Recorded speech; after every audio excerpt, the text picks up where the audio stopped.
వి digital cable ఆపరేటర్లకు యాజమాన్యం తరపున తెలియజేయునది ఏమనగా ఎంఐబి అండ్ ట్రాయ్ గైడ్లైన్స్ ప్రకారంగా ఈ కేవైసీ ఆపరేటర్ ఇంటర్నెట్ అగ్రిమెంట్ని పూర్తి చేయండి. ప్రాసెస్ని పూర్తి చేయడానికి లింక్ని క్లిక్ చేయండి. లింక్ ఓపెన్ చేసిన తర్వాత మీకు ఈ పేజ్ ఓపెన్ అవుతుంది.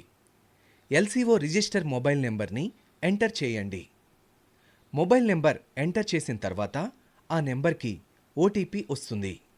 ఓటీపీని ఎంటర్ చేసి వెరిఫై చేయండి. మొబైల్ నెంబర్ వెరిఫికేషన్ అయిన తర్వాత మీకు మీ నెట్వర్క్ డీటెయిల్స్ ఫామ్ ఓపెన్ అవుతుంది. వాటిలో మీరు ఫిల్ చేయవలసింది అడ్రస్ కాలంలో మీ ఆధార్ అడ్రస్ ఎంటర్ చేయండి. ఆఫీస్ అడ్రస్ దగ్గర మీ ఆఫీస్ అడ్రస్ ఎంటర్ చేయండి.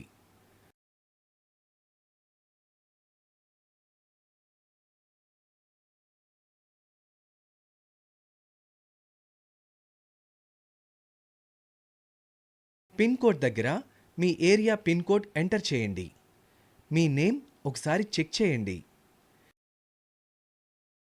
ఇన్సూరెన్స్ డీటెయిల్స్ దగ్గర నామినీ నేమ్ ఎంటర్ చేయండి. నామినీ రిలేషన్ దగ్గర నామినీతో మీకున్న రిలేషన్ ఎంటర్ చేయండి. నామినీ ఫోన్ నెంబర్ దగ్గర నామినీ ఫోన్ నెంబర్ ఎంటర్ చేయండి. ఆధార్ నెంబర్ దగ్గర మీ ఆధార్ నెంబర్ ఎంటర్ చేయండి. చేసిన తర్వాత మీ ఆధార్ రిజిస్టర్ మొబైల్ నెంబర్కి ఓటీపీ వస్తుంది. ఓటీపీ ఎంటర్ చేసి వెరిఫై చేయండి.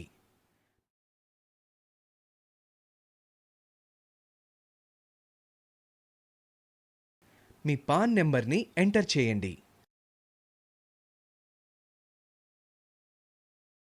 పోస్టల్ ఐడి దగ్గర మీ పోస్టల్ ఐడి రిజిస్ట్రేషన్ నెంబర్ని ఎంటర్ చేయండి.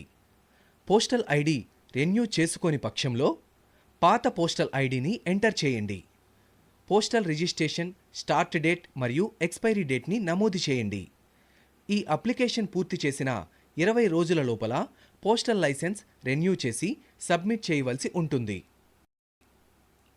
ప్రూఫ్స్ దగ్గర మీ Aadhaar card front and back side copy మరియు పోస్టల్ లైసెన్స్ కాపీ మరియు ఫరం రిజిస్ట్రేషన్ కాపీ అప్లోడ్ చేయండి. డీటెయిల్స్ మొత్తం ఒకసారి చెక్ చేసుకొని డిక్లరేషన్ బాక్స్ సెలెక్ట్ చేసి సబ్మిట్ చేయండి. అప్లికేషన్ ప్రాసెస్ కంప్లీట్ అవుతుంది.